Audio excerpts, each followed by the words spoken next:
Lawmakers in the United States have passed a bill to keep their government funded for 45 days, averting a federal shutdown. Senate approved the bill by 88 votes to 9, agreeing to no new aid for Ukraine. A shutdown would mean that most of government's 4 million employees would not get paid and various government services would be suspended.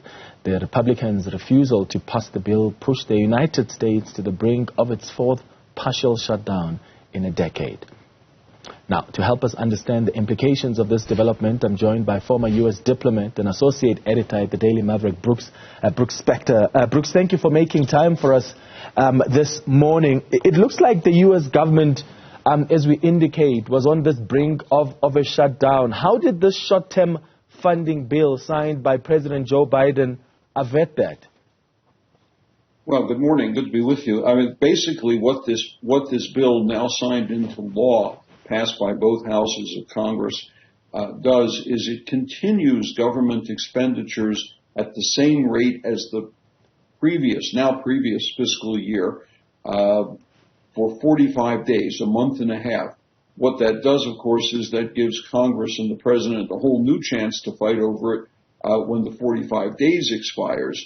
Originally, months ago, back in May, Joe Biden, the president, and Mitch McConnell, the Senate minority leader, the Republican Party leader, had agreed by handshake to move forward on a spending measure. However, in the House of Representatives, where the Republicans have a very, very narrow majority, they balked at doing this, in part because a small group of Republicans, far right-wing Freedom Caucus Republicans, refused to go along with anything that would not include their draconian cuts to government spending, cuts to aid to Ukraine, and a whole series of measures dealing with social issues, not the least of which would have been abortion rights for members in the military. And it was only at the last minute that Kevin McCarthy, the Speaker of the House, the Republican Speaker of the House, finally realized he was never going to get his entire Republican contingent together on this, worked a deal with the Democrats, but the deal, however, did not include further aid to Ukraine. The bill passed ultimately in the House by a large margin because the Democrats bought into it. The same bill was then passed in the Senate and the President signed it. But what it does mean is that Kevin McCarthy is now something of a hostage to the right-wing part of the Republican Party who may well try to vote him out of office. Yeah, and we'll talk about his fate in a moment. But when you talk about there not being an agreement to further fund Ukraine, was that the compromise that had to be made in order to see this bill through?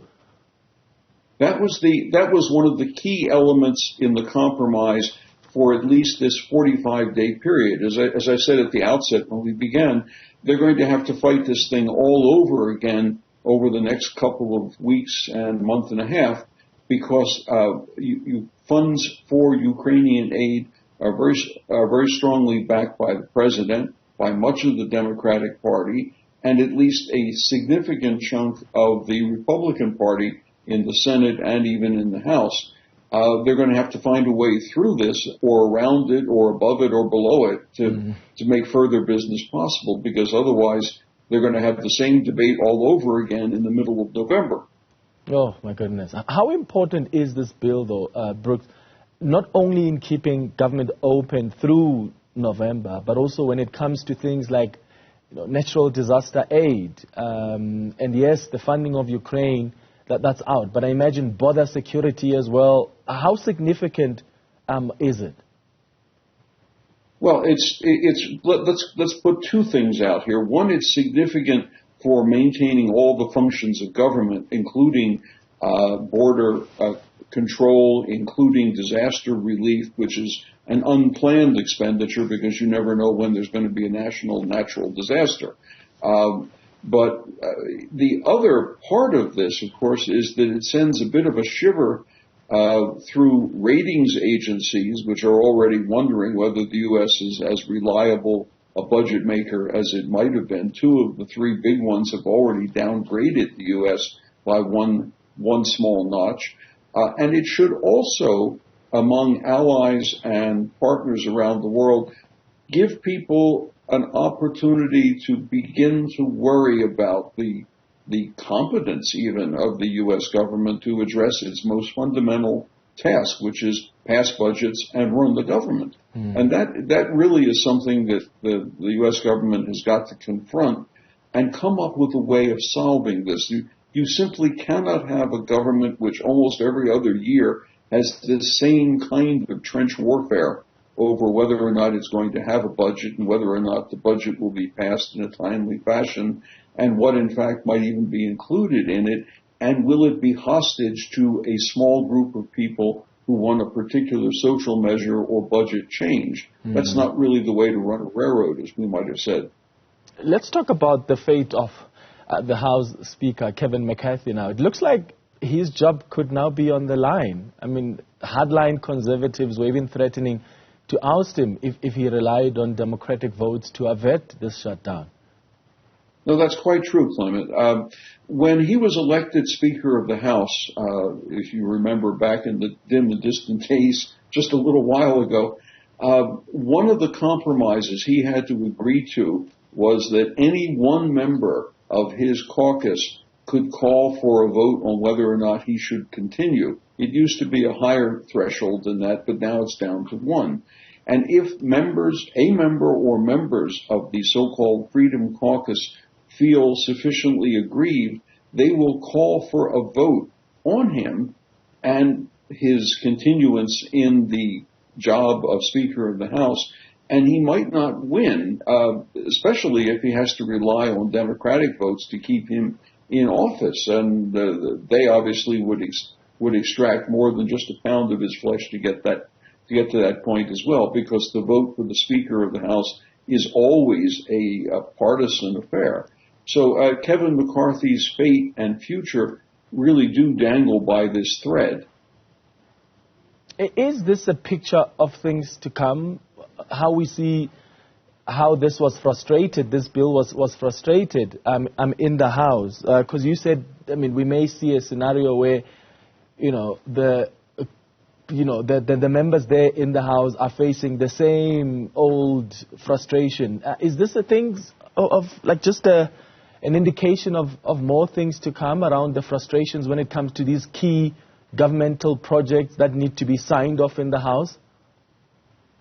Sadly, I think it is a harbinger of what's coming. Remember, there have been a number of shutdowns since the early 1990s, but as the level of partisan rancor in Congress has increased, everything becomes contentious. The words negotiation and compromise seem to have evaporated from most people's vocabularies. And as a result, everything becomes a pitched battle. And if everything is a pitched battle, then everything is always being fought over. And if everything is always being fought over, if you have close division, you end up with the same problem yet again. So, we have to pay attention to what happens in early November as the Democrats, as the president, as some Republicans begin to push anew for a new budget line for aid to Ukraine. Now, let me hasten to add that there is a whole lot of aid heading Ukraine's way that's already in the pipeline and was paid for in the previous budget year, or which is coming out of existing stocks of U.S. military equipment. So there's no immediate threat to the cessation of aid. But I can't imagine that if you were a Ukrainian politician, government figure, military leader, you didn't get a certain shudder when you heard the news. And contrawise, in the Kremlin, I think Vladimir Putin may have popped open a small bottle of Georgian champagne, on the news of this kind of vote, even if it's temporary, even if it ultimately doesn't have a huge impact, because it indicates a division in the U.S. government that is not easy to bridge. Yeah, and that works for him, obviously. Brook Spector, thank you for making time for us. Associate Editor at the Daily Maverick.